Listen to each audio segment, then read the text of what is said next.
paalaala.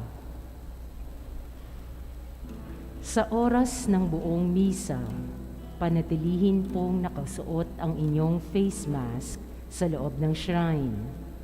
Sundin po ang agwat ng 1 metro sa isa't isa. Dalasan po ang paggamit ng alkohol. Sa oras ng banal na komunyon, isasagawa po ito sa pagkakasunod-sunod na mga hanay. Mangyaring sundin ang mga ushers o ang mga direksyon na nasa sahig. Sa paglabas ng shrine, gamitin po ang gitnang pintuan.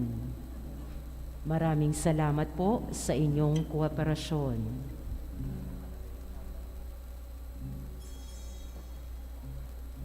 Pagbati ng kapayapaan at tuwa sa inyong lahat at sa mga nakikibahagi sa banal na pagdiriwang na ito sa pamamagitan ng live streaming dito sa dambana ng Diocese ni Jesus, ang banal na salita ng Christ the King Mission Seminary, Lunsod, Quezon.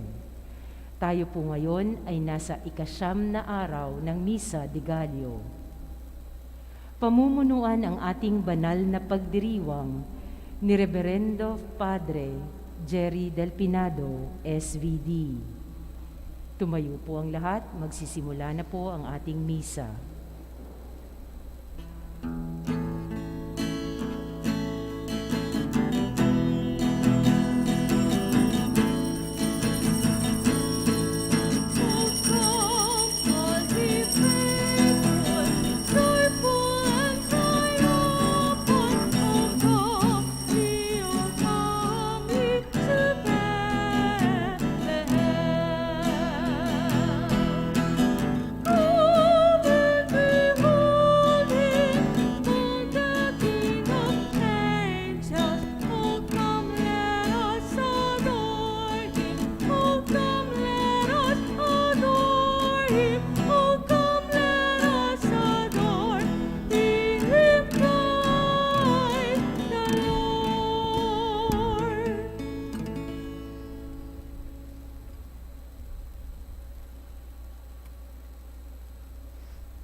Sa ngalan ng Ama, ng Anak, at ng Espiritu Santo.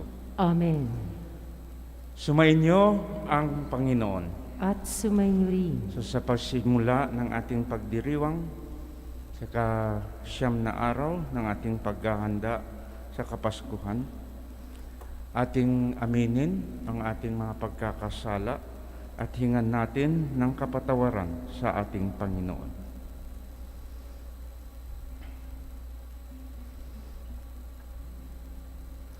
Panginoon, kami nagkasala sa iyo. Panginoon, kaawaan mo kami. Panginoon, kaawaan mo kami. Kaya naman, Panginoon, ipakita mo ang pag-ibig mong wagas.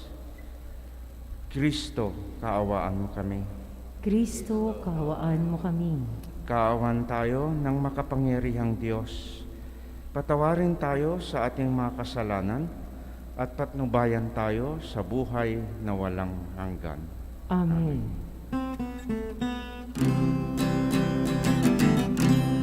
Luwalhati sa Diyos sa kaitaasan, kaloob sa lupa ay kapayapaan, pinupurihan, ipinagdarasal, sinasamba ka dahil sa dakila mong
Manalangin tayo.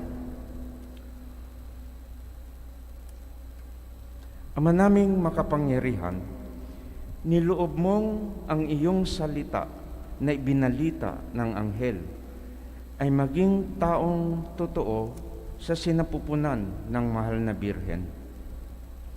Pagkaloob mong kaming sumasampalatayang siya'y ina ng Diyos, ay matulungan niyang dumalangin sa iyo sa pamamagitan ni Kristo kasama ng Espiritu Santo magpasawalang hanggan.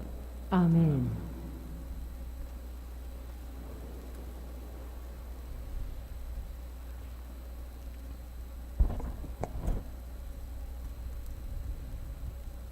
Pagbasa mula sa ikalawang sulat ni Samuel. Si David ay panatag ng nakatira sa kanyang bahay. Sa tulong ng Panginoon, hindi na siya ginambala ng kanyang mga kaaway. Tinawag niya si Nathan at sinabi, "Nakikita mong nakatira ako sa tahanang sedro, ngunit ang kaban ng tipan ay sa tolda lamang." Sumagot si Nathan, "Isagawa mo ang iyong iniisip, sapagkat ang Panginoon ay sumasa iyo." Ngunit ng gabing iyo'y sinabi ng Panginoon kay Nathan, "Ganito ang sabihin mo kay David, ipagtatayo mo ba ako ng tahanan? Inalis kita sa pagpapastol ng tupa upang gawing pinuno ng bayang Israel. Kasama mo ako sa angmangda ko at lahat mong mga kaaway ay aking nilipol. Gagawin kong dakila ang iyong pangalan tulad ng mga dakilang tao sa daigdig. Bibigyan ko ang Israel ng kanyang lupa at doon ko patitirahin. Wala nang gagambala sa kanila roon. Wala nang aalipin sa kanila tulad noong una. Buhat nang maglagay ako ng hukom nila. Magiging payapa ka sapagkat wala nang gagambala sa iyo. Bukod dito, akong Panginoon ay nagsasabi sa iyo, patatagin ko ang iyong sambahayan. Pagkamatay mo, isa sa iyong mga anak ang ipapalit ko sa iyo. Patatatagin ko ang kanyang kaharian. Kikalalanin ko siyang anak at ako na may magiging ama niya. Magiging matatag ang iyong sambahayan. Ang iyong kahari ay hindi mawawaglit sa aking paningin at mananatili ang iyong trono. Ang salita ng Diyos. Salamat sa Diyos.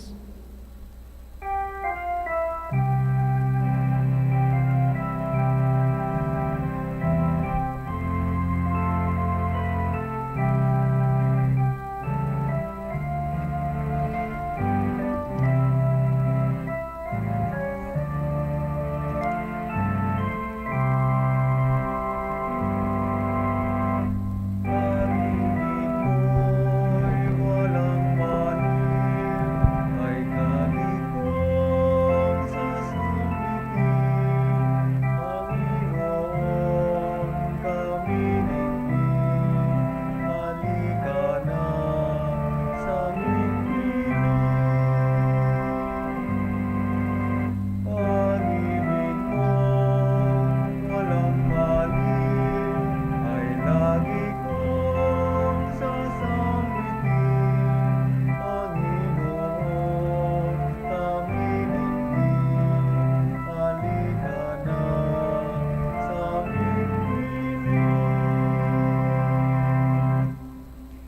Pag-ibig mo poon na di nagmamaliw, ang sa tuwi-tuwi na'y aking aawitin.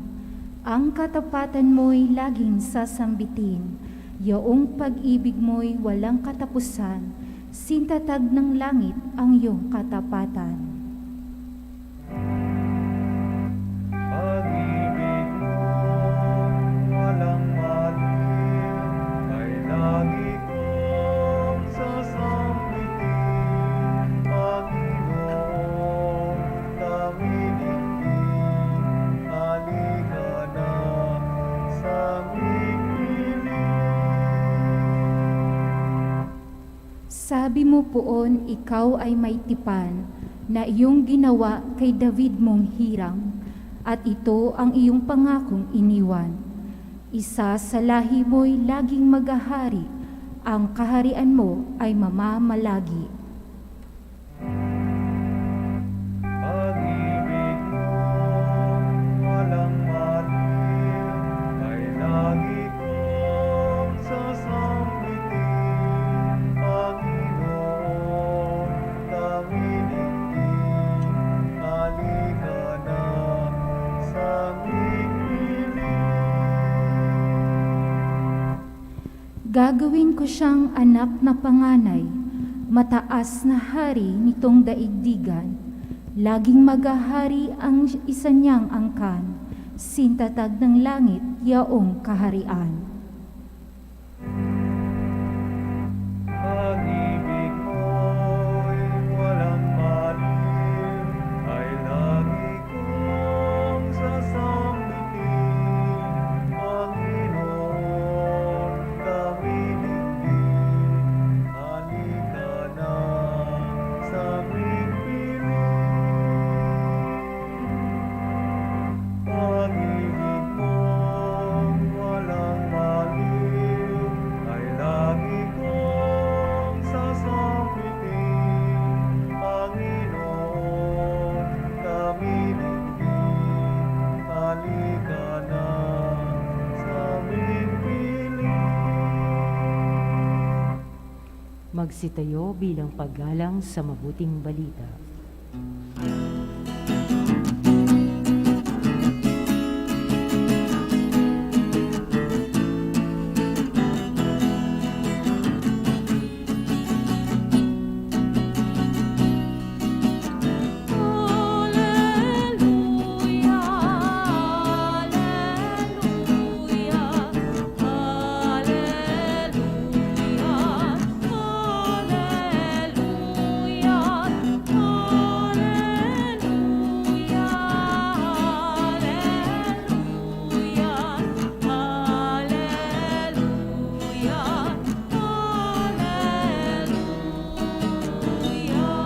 Sinag ng bukang liwayway at araw ng kaligtasan, halina't kami tanglawan.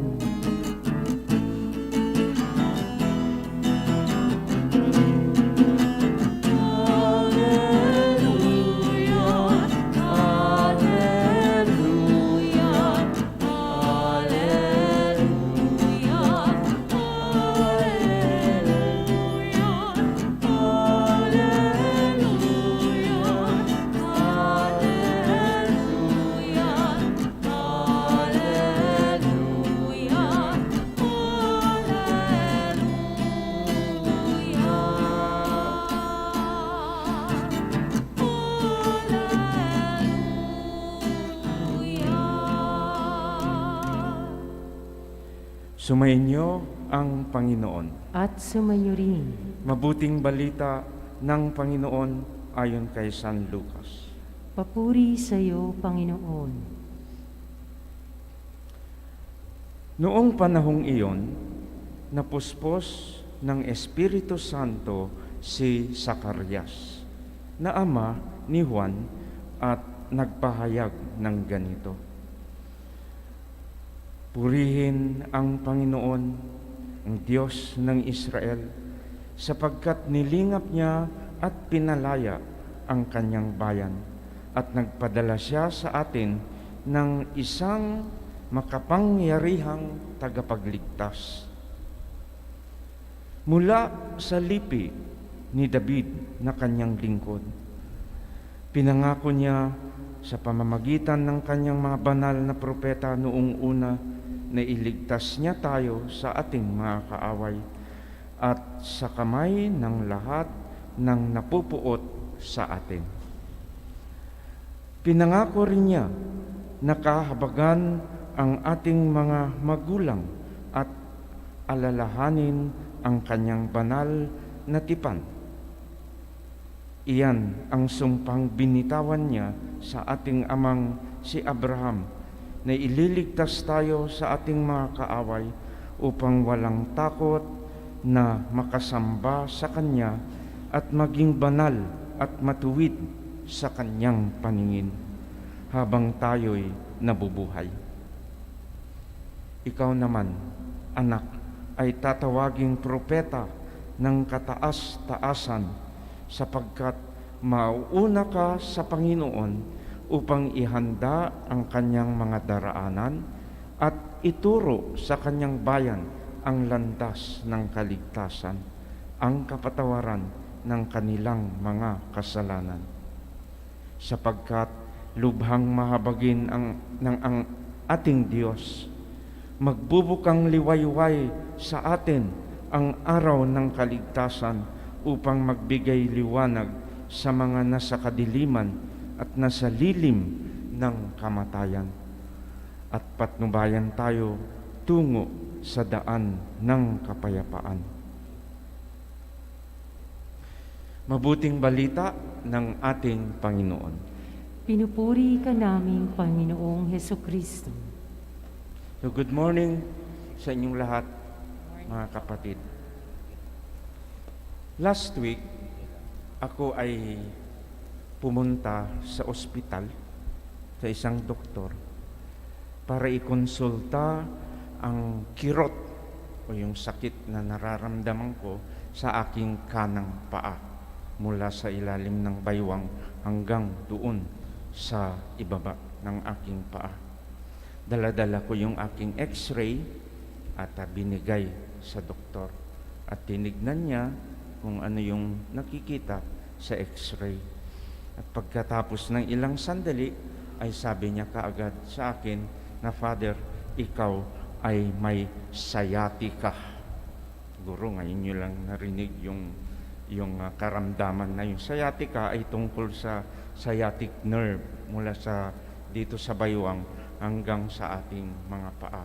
At minsan ito ay out of order, kaya ito ay sumasakit. Sabi ng doktor sa akin ay, Father, ay sciatica, dala na yan ng ating edad. Okay? At hindi na tayo bata, kaya yan ay minsan sumasakit. Sabi ko sa aking sarili ay tinatanggap ko naman na ako ay may edad na rin, ako ay 65 na. No? At tinatanggap ko rin na hindi na ako bata. I'm not young anymore. Pero tanungin mo, yung mga senior citizens dito, o yung mga nasa 40s o nasa 50s, at sasabihin sa atin na oo nga, nararamdaman natin ang pagluma ng ating katawan because we are not young anymore. Pero sasabihin din nila na we are not young anymore, but we are young at heart. Ano ba yung young at heart? Young at heart, ayan ay isang kalagayan na hindi nagagalaw ng kalumaan ng katawan. Halimbawa, yung ating mga pananaw sa buhay, di ba? Hindi yan naluluma, pwedeng mabago yan, pwedeng lumago yan. Yung mga pangarap natin sa buhay, yung ating mga hangarin, yung mga minimithi, hindi yan nawawala at hindi ito naluluma. Yan yung mga young at heart. Kaya yung mga karamihan ng seniors dito, masasabi nila ay We are not young anymore, hindi na tayo bata, but we are young at heart. Sino kaya ang modelo natin ng young at heart? Yung bida sa ating ebanghelyo ngayong umagang ito. Ang pangalan niya, si Zacarias. Siguro kayong mga nag-attend ng 9 days, laman ninyo ang kwento ni Zacarias at saka yung asawa niyang si Elizabeth. Sila ay meron ng katandaan. Sa English nga sinasabi, hindi lang advanced in age, pero well advanced in age. Ibig sabihin, talagang may edad na. Pwede nating sabihin between 60 and 70 years old. Pero meron silang isang minimiti sa buhay. Meron silang hangarin at ang magkaroon ng isang anak. Anak na sa edad na yon ay wala pa rin sila. At sa kultura na yon, kultura ng mga Hudyo noon, ang pagiging walang anak ay isang malaking kawalan. Yan ang kanilang minimiti sa buhay na hindi pa rin tinutupad ng Diyos. Siguro si Zacarias, si Zacarias, ano bang papel niya sa buhay? Anong kanyang gawain? Siya ay isang pari ng templo ng Jerusalem. Nagsisilbi siya sa templo ng Jerusalem. So, ibig sabihin ay araw-araw, din ewan ko kung araw-araw ito, pero ang buhay niya ay nakasentro sa pagsisilbi sa templo ng Jerusalem. Siguro si Zacarias may sentimiento sa Panginoon kay Yahweh. He is disappointed. Bakit? Pari ng templo. Di ba minsan, pag may kilala tayong pare, lalapitan natin, Father, ipagdasal nyo nga ito, meron akong intensyon. Alam ko na malakas kayo sa Panginoon. Kasi pare kayo. Sabi lang nyo, malakas kami sa Panginoon, no? Si Zacarias, siguro ganun din yung ang nasa isip niya. Malakas siya, malapit siya sa Panginoon. Pero hanggang ngayon ay hindi pa rin nasasagot ang kanyang panalangin na magkaroon ng anak. Siguro may sentimiento siya. Pero kay Zacarias, tuloy ang buhay. Tuloy ang kanyang gawain. Hindi siya nagmukmok. Di ba? Kahit na disappointed siya sa kay Yahweh, tuloy pa rin ang kanyang gawain sa buhay. Kayo rin naman. Isipin ninyo lahat ng inyong mga dinasal sa Panginoon. Ilan ang natupad? Siguro mabibilang. Ilan ang hindi natupad? Marami. Pero hindi rin tayo nagmukmuk. Dahil alam natin, meron pang kailangan tuparin sa ating buhay. So, yun ay isang quality ng isang young at heart. Alam niya kung paano hawakan ang mga kasawian. Hindi naman siguro kasawian yun, no? Kung mga trahedya sa buhay na dumarating sa ating buhay. Marunong kang humawak ng mga ganong kalagayan sa buhay. Pangalawa, na katangian ng isang young at heart. So, una, yung katapatan. Okay, naging tapat siya sa kanyang mga gawain. Pangalawa, tuloy ang pangarap. Tuloy ang buhay. Meron pang mga pangarap siguro na mas higit pa sa kanyang mga personal na pangarap sa buhay. Meron nga. Ano ba yung pangarap na yun? Yung pangarap niya ay hindi lang personal na rin, pero ito rin ay pangarap ng bawat Hudyo, bawat tao noong panahon na yun. Bawat kababayan niya, yan din ang pangarap. malaking pangarap to. Anong pangarap na yon? Na sana dumating na ang pinakahihintay nilang Mesiyas at tagapagligtas. Yun ang minimithi nila. Hindi lang si Zacarias, kundi lahat ng mga kababayan na noong panahon na iyon. Di ba? Ganda. At napakalaki ang pangarap na yun. Marami pa namang kailangang pagtuunan ng pansin sa buhay. Marami pang mga pangarap na ating kailangan harapin. At dumating nga ang pangarap na yon. Ayon sa kanyang dasal sa umagang ito, nagpasalamat siya dahil dumating na ang tagapagligtas o darating na ang tagapagligtas. Pangatlong katangian ng isang young at heart, marunong magpasalamat sa Diyos. Marunong pumuri sa Diyos. Di ba? Sa ating ebanghelyo, talagang umaapaw ang kanyang pasasalamat sa Diyos. Pinupuri ko ang Panginoong Diyos ng Israel sapagkat nilingap niya at pinalaya ang kanyang bayan. Darating na ang pinipintuhong nilang tagapagligtas at higit sa lahat, meron pang bonus na binigay ng Diyos sa kanya. Ano yung bonus na yun? Nagkaroon siya ng inaasam na anak.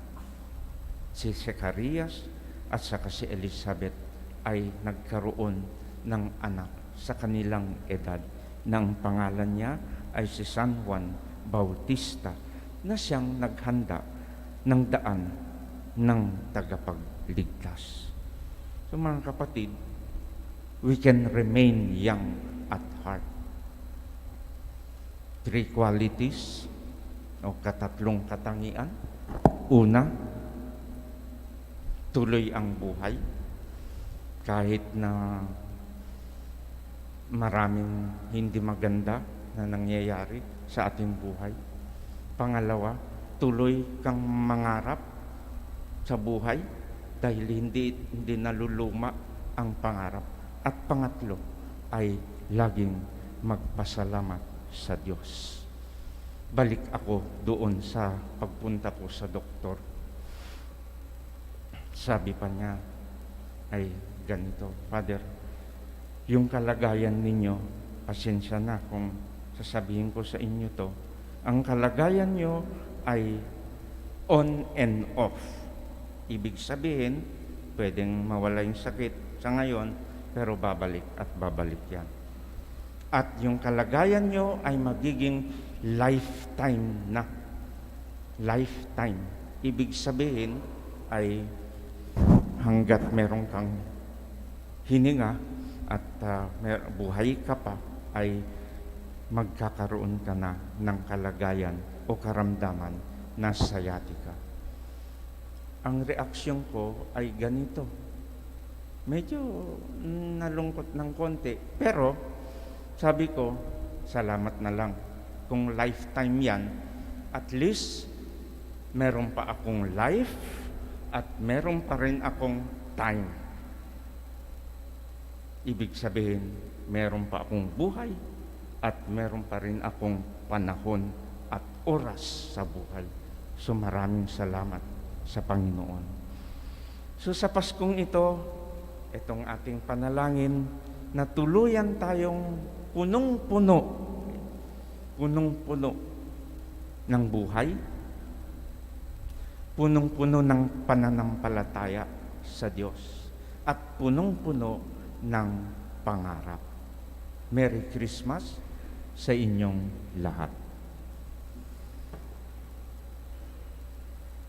Magsitayo para sa ating panalangin ng bayan. Sa nalalapit na pagsilang ng manunubos, dumudulog kami sa iyo, Ama, upang kapagkalooban mo kami ng mga biyayang bumubukal sa iyong mabuting kalooban. O Diyos, dinggin mo ang iyong sambayanan. O Diyos, dinggin mo ang iyong sambayanan. Halina, Panginoon, puksain mo ang takot, pagkamuhi at kasamaan sa aming mga puso. Manalangin tayo. O Diyos, dinggin mo ang iyong sambayanan. Halina at tanglawan ng iyong liwanag, talino at kalakasan ang mga namumuno sa simbahan at pamahalaan. Manalangin tayo. O Diyos, dinggin mo ang iyong sambayanan. Halina at bigyang lakas ang mga nanghihina, paghilumin ang mundo mula sa pandemya, pasiglahin ang mga nagdadalamhati at dulutan ng ligaya ang tanan. Manalangin tayo. O Diyos, dinggin mo ang iyong sambayanan. Halina at basbasan mo ang aming mag-anak at mga mahal sa buhay habang hinihintay namin ang pagsilang ni Jesus. Manalangin tayo. O O Diyos, dinggin mo ang iyong sambayanan. Halina't dalhin sa iyong kaharian ang mga kapatid naming namayapa. Pagkalooban mo sila ng awa at pagpapatawad. Manalangin tayo. O O Diyos, dinggin mo ang iyong sambayanan.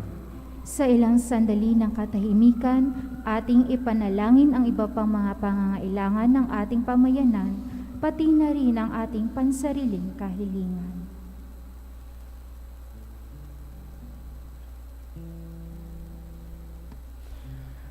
Ama namin, palakasin mo kami sa gitna ng pasakit at bighati upang matularan namin ang iyong pagiging bukas palad sa panahon ng aming kaginhawaan. Dagdagan mo ang aming pananampalataya at pagmamahal upang tulad ni Maria, matanggap naming ganap ang Mesiyas na aming pinananabikan, ang iyong anak at aming Panginoong Hesukristo magpasawalang hanggan. Amen.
Manalangin kayo mga kapatid ng paghahain natin ito, kalugdan ng Diyos samang makapangyarihan. Tanggapin nawa ng Panginoon itong paghahain sa iyong mga kamay, sa kapurihan niya at karangalan, sa ating kapakinabangan at sa buong sambayanan niyang banal. Manaming lumikha, ang mga alay namin ay iyong tanggapin upang ang paghahain sa ikapagpapatawad ng mga kasalanan ay mapakinabangan namin. Pagindapatin nawan nito na aming panabikan ang pagdating ng iyong anak ng may dalisay na kalooban sa pamamagitan niya kasama ng Espiritu Santo magpasawalang hanggan. Amen. Sumainyo ang Panginoon. At sumainyo rin. Taas sa Diyos ang iyong puso at diwa. Itinaas na namin sa Panginoon. Pasalamatan natin ang Panginoong ating Diyos. Marapat na siya'y pasalamatan. Ang pagsusugo mo sa Kanya ay ipinahayag ng lahat ng mga propeta. Ang pagsilang niya ay pinanabikan ng mahal na Birheng Kanyang inang tunay sa kapangyarihan ng Espiritong Banal. Ang pagdating niya ay nilahad ni San Juan Bautista sa kanyang pagbibinyag. Ngayong pinaghahandaan namin ang maligayang araw ng kanyang pagsilang, kami nananabik at nananalangin lubos na makaharap sa kanyang kadakilaan. Kaya kaisa ng mga anghel, kami nagbubunyi sa iyong kadakilaan. Ang tanang kabanalan. Kaya't sa pamamagitan ng iyong Espiritu, gawin mong banal mga kaloob na ito upang para sa amin maging katawan at dugo ng aming Panginoong Hesu Kristo. Bago niya pinagtiis ang kusang loob na maging handog, hinawakan niya ang tinapay. Pinasalamatan kanya, inabot sa kanyang maalagad at sinabi, "Tanggapin ninyong lahat ito at kanin, ito ang aking katawan na ihahandog para sa inyo."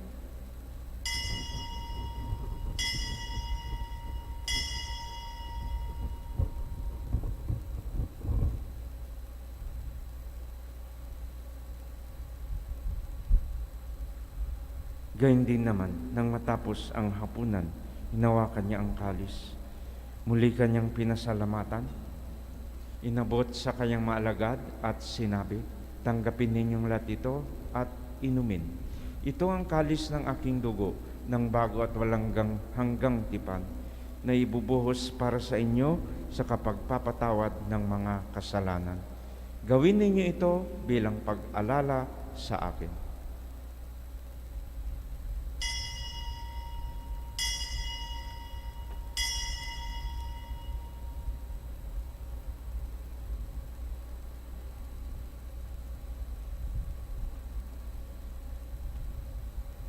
Ang misteryo ng ating pananampalataya.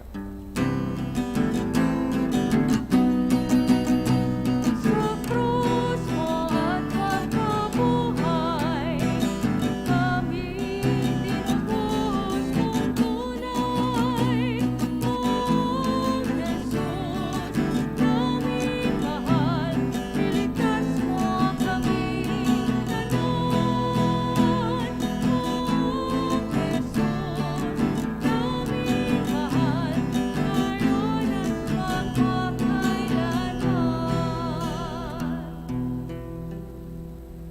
Ama, ginagawa namin ngayon ang pag-alala sa pagkamatay at muling pagkabuhay ng iyong anak.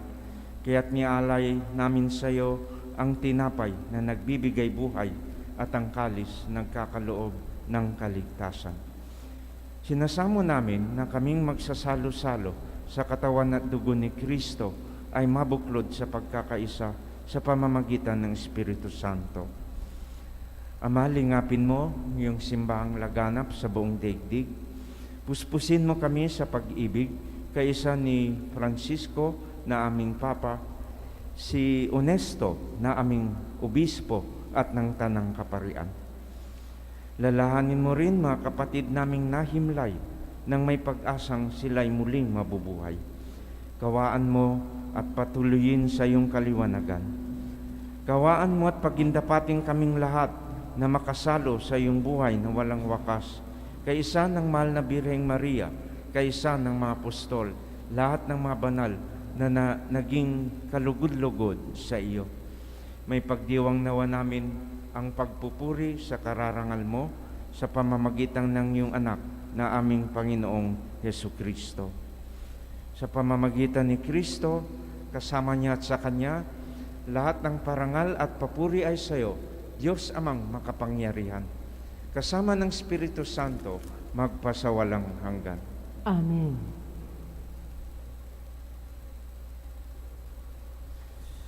Ating pagsamahin lahat ng ating mga panalangin, pasasalamat, papuri sa Diyos sa pamamagitan ng dasal na itinuro sa atin ng ating Panginoon.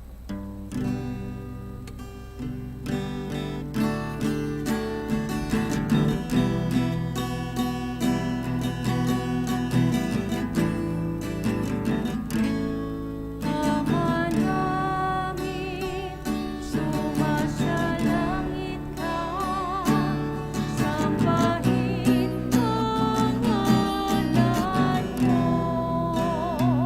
Mapasa amin ang kaharian mo, sundin ang loob mo. Ipasalamat para lang sa langit, bigyan mo po kami ngayon ng aming kakanin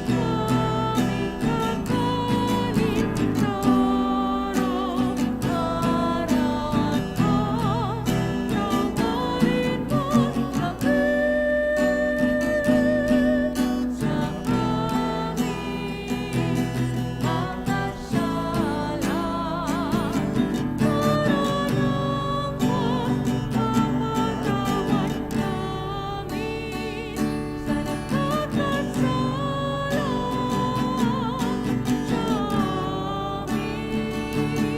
At huwag mo kaming ipahintulan sa tukso,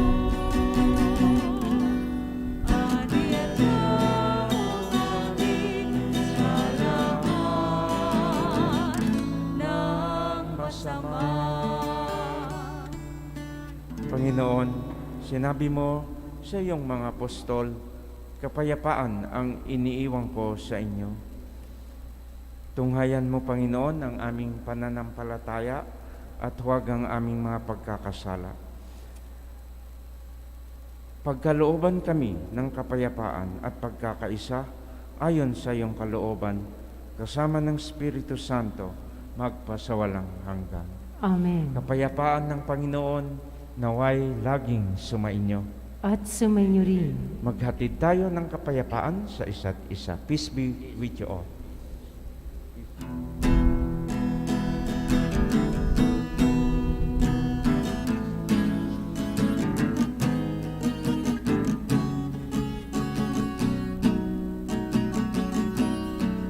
Kordero ng Diyos na nag-aalis ng mga kasalanan ng mundo,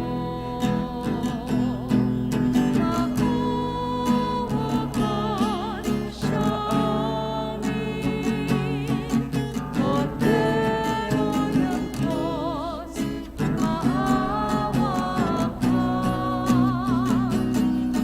Kordero ng Diyos na nag-aalis ng mga kasalanan ng mundo, makuwagan sa amin. Kordero ng Diyos, maawa ka. Kordero ng Diyos na nag-aalis ng mga kasalanan ng mundo, ipagkaloob mo sa amin ang kapayapaan.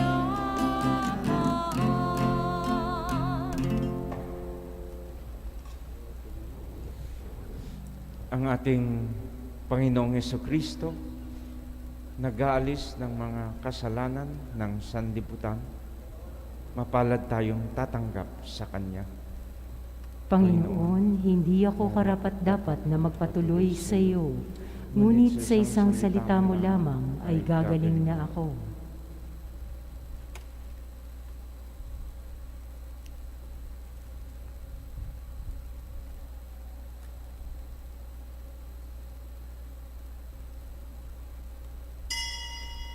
Magsiupo po ang lahat. Paalaala, ang pagbibigay po ng komunyon ay gagawin po ng pahanay. Pakiintay lamang po ang mga ushers upang magabayan. Espiritual na pakikinabang.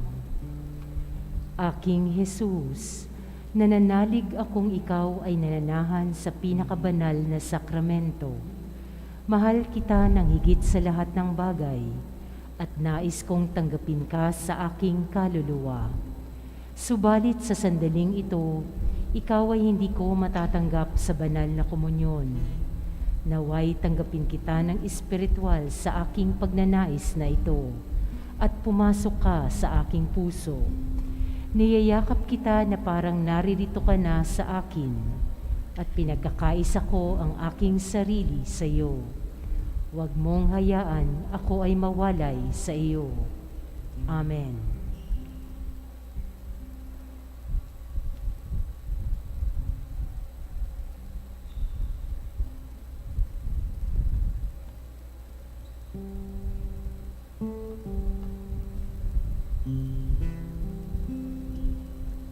Ang katawan ni Kristo.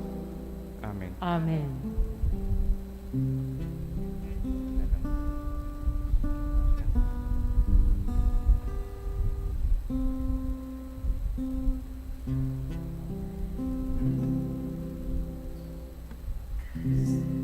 Silent night, holy night, all is gone.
Magsitayo po.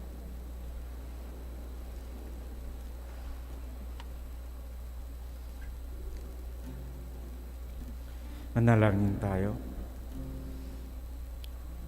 Ama naming mapagmahal, sa aming pagsasalo sa banal na hain, lagi nawa naming madama ang iyong kagandang loob upang kami magkamit ng kaligtasan, pakundangan sa pagkatawang tao ng iyong anak. Ngayong aming ginugunita ang kanyang ina sa pamamagitan din ni Kristo kasama ng Espiritu Santo magpasawalang hanggan. Amen. Sumainyo ang Panginoon. At sumainyo rin. At pagpalain kayong lahat ng makapangyarihang Diyos, Ama, Anak, at Espiritu Santo. Amen. Amen. Ano ba yun?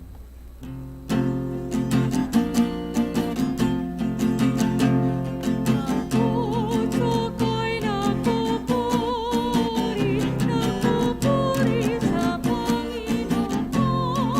Nagagalak ang ating espiritu, aking tagapagligtas, sapagkat nilingat niyan kapagal ang kanyang alipin.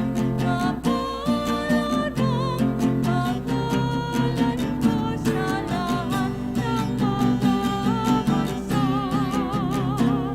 Ang puso ko'y nagpupuri sa Panginoon. Nagagalak ang ating espiritu, sa aking tagapagligtas. Magsiluhod para sa Orasyo Emperata. Tapos ng ating banal na misa, mayo tayo at mayo kayong taglay ang pag-ibig upang ang Diyos ay mahalin at paglingkuran.